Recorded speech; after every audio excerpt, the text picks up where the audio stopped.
வல்லினம் மிகும் இடங்கள் பார்க்க போறோம். வல்லினம் என்றால் என்ன அப்படின்னா, தமிழ்ல கசட தபர அப்படிங்கிற வல்லின எழுத்துக்கள் அப்படின்னு சொல்லுவோம். கசதப ஆகிய 4 வல்லின எழுத்துக்களும் மொழிக்கு முதல்ல வரும். இவை ஒரு சொல்லுடன் நிலைமொழியிலையோ இல்லைன்னா இன்னொரு சொல்லுடைய வருமொழியிலையோ சேரும்போது அந்த 4 மெய்யெழுத்துக்களான இக்கு, இச்சு, இத்து, இப்பு தோன்றி புணரும். இதுதான் வல்லினம் மிகுதல் அப்படின்னு சொல்றோம். எடுத்துக்காட்டு இந்த கூட்டல் காலம் அப்படின்னு இருக்கு. அதுல வல்லின எழுத்துக்கள் இக்கு புணர்ந்து இந்த காலம் அப்படின்னு சொல்லிட்டு வரும். இதுதான் வல்லினம் மிகுதல் அப்படின்னு சொல்றோம். இது விகார புணர்ச்சி அப்படின்னா என்னன்னா, ஒரு சொல் இன்னொரு சொல்லோட சேரும் போது ஏற்படும் மாற்றம் தான் விகார புணர்ச்சி. இது 3 வகையா பிரிப்பாங்க. தோன்றல் விகாரம், திரிதல் விகாரம், கெடுதல் விகாரம். தோன்றல் விகார புணர்ச்சினா புதிய எழுத்து தோன்றுவதுதான் தோன்றல் விகாரம். இந்த கூட்டல் காலம் அப்படில இக்கு தோன்றி இந்த காலம் அப்படின்னு சொல்லிட்டு புணருது. இதுவே திரிதல் விகாரத்துல பாத்தீங்கன்னா ஒரு எழுத்து மற்றொரு எழுத்தாக மாறுவதுதான் திரிதல் விகாரம். இதுல பொன் கூட்டல் கடம் அப்படின்னு இருக்கு. அதுல இன்னும் இரா மாறுது பொற்குடம் அப்படின்னு சொல்லிட்டு. அதனால இது திரிதல் விகாரம் அப்படின்னு சொல்றோம். அடுத்தது கெடுதல் விகார புணர்ச்சி. ஒரு எழுத்து மறைவதுதான் கெடுதல் விகாரம். எடுத்துக்காட்டு மரம் கூட்டல் வேர் அப்படிங்கிறது இம் கெட்டு மரவேர் அப்படின்னு மாறுது. இது கெடுதல் விகாரம். வல்லினம் மிகும் இடங்களோட விதிகள் பார்க்கலாம். முதலாவது சுட்டெழுத்து மற்றும் வினா எழுத்துக்களின் பின், அதாவது ஆ இ அப்படிங்கிற சுட்டு எழுத்துக்கு பின்னாலையும் அந்த இந்த அப்படின்னு சுட்டு பெயர்கள் இருக்கு இல்லையா, அதுக்கு பின்னாலையும் ஏ அப்படிங்கிற வினா எழுத்துக்கு மற்றும் எந்த என்னும் வினா சொல்லுக்கு பின்னாலையும் வல்லினம் மிகும். எடுத்துக்காட்டு பாத்தீங்கன்னா ஆ கூட்டல் சட்டை அச்சட்டை, இந்த கூட்டல் காலம் இந்த காலம், ஏ கூட்டல் திசை எத்திசை அப்படின்னு சொல்லிட்டு வினா எழுத்துக்களுக்கு வரும். அடுத்து இரண்டாம் வேற்றுமை உருபு ஐ வெளிப்படும் இடங்கள்ல பாத்தீங்கன்னா, எடுத்துக்காட்டு தகவல்களை திரட்டு, கதவை திற, காட்சியை பார் அப்படின்னு சொல்லிட்டு ஐ உருபு மறைந்து வருது. அங்க எல்லாம் வல்லினம் மிகும். அடுத்து நான்காம் வேற்றுமை உருபு கு வெளிப்படையாக இடங்களில் வர இடத்துலலாம். எடுத்துக்காட்டு பாத்தீங்கன்னா முதியவருக்கு கொடு, மேட்டுக்கு பாடு, ஊருக்கு செல் அப்படின்னு சொல்லிட்டு கு உருபு, அதாவது நான்காம் வேற்றுமை உருபு வெளிப்படையா வர்றதால அங்க வல்லினம் மிகும். என ஆக போன்ற சொல்லுருபுகளுக்கு பின், அதாவது என கேட்டார், வருவதாக கூறு, அவனாக தெரிகிறது அப்படின்னு சொல்லிட்டு என ஆக அப்படிங்கிற சொல்லுருபுகளுக்கு பின்னால் வரும் வல்லினம் மிகும். அடுத்து அதற்கு இதற்கு எதற்கு ஆகிய சொற்களின் பின்னால் வரும்.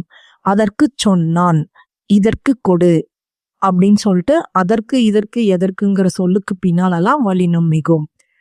அடுத்து இனி தனி ஆகிய சொற்களின் பின்னால் வல்லினம் மிகும். எடுத்துக்காட்டு இனி காண்போம். மிக என்னும் சொல்லின் பின்னால் வல்லினம் மிகும். மிக பெரியவர்.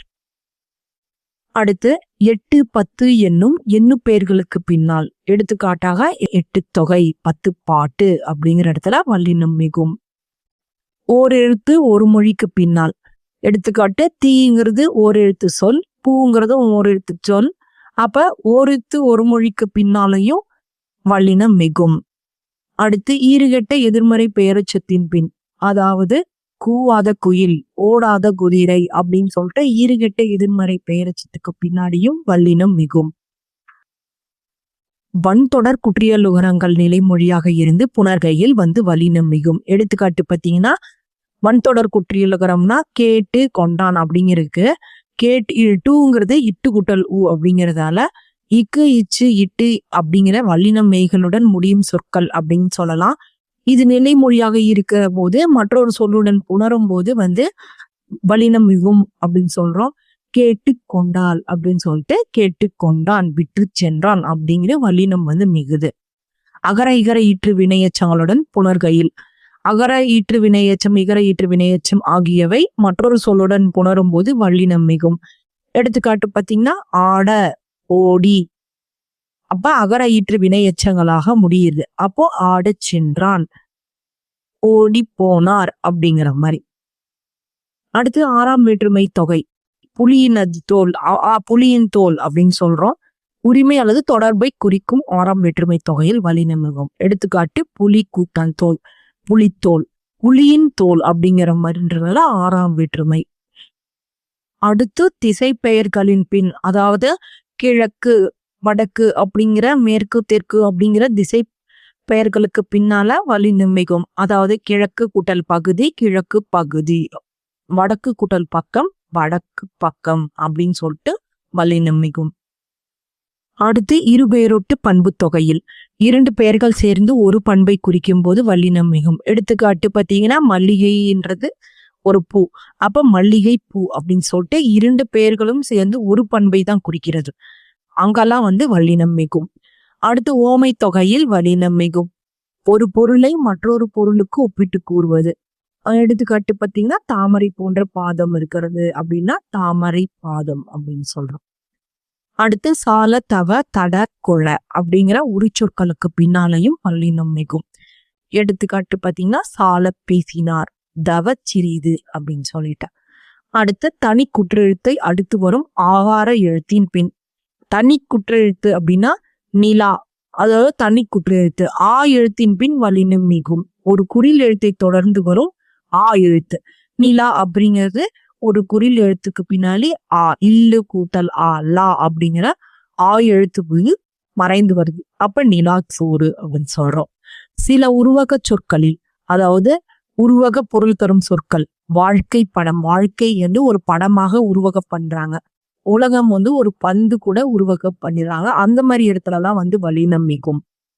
கீழே பார்த்தீங்கன்னா சின்ன கொடி, சின்ன கொடி, அந்த வல்லினமிகும் மிகாத்துக்கு என்ன வேறுபாடுகள் வருது அப்படின்னா, சின்ன கொடி அப்படிங்கிறது சின்னத்தை உடைய கொடி அப்படின்னு சொல்றோம். சின்ன கொடி அப்படின்னா சிறிய கொடி. இங்க தோப்புக்கல் அப்படிங்கிறது வல்லினமிகும் இடத்துல பார்த்தீங்கன்னா தோப்பிலிருந்து கிடைக்கும் கல். தோப்புகள் வல்லினம் இல்லாத இடத்துல பார்த்தீங்கன்னா பல மரங்கள் உள்ள இடங்கள். அதனால வல்லினமிகும் மிகா இடம் பார்த்து பண்ணலன்னா பொருள் வேறுபாடு இருக்கும் அப்படின்னு சொல்றாங்க. கடைப்பிடி, கடைப்பிடி, கடைப்பிடினா கொள்கையை பின்பற்றுன்னு அர்த்தம். கடைப்பிடினா இறுதியானதை பிடி அப்படின்னு அர்த்தம். நடுக்கல், நடுவில் வைக்கப்படும் கல். நடுக்கல் வீரமரணம் அடைந்தோரின் நினைவாக வைக்கப்படும் கல்.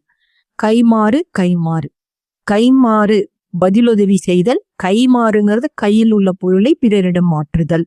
பொய்ச்சொல், பொய் சொல். பொய் சொல்னா பொய்யாக சொன்ன சொல். பொய் சொல்னா பொய்யை சொல் அப்படின்னு அர்த்தம்.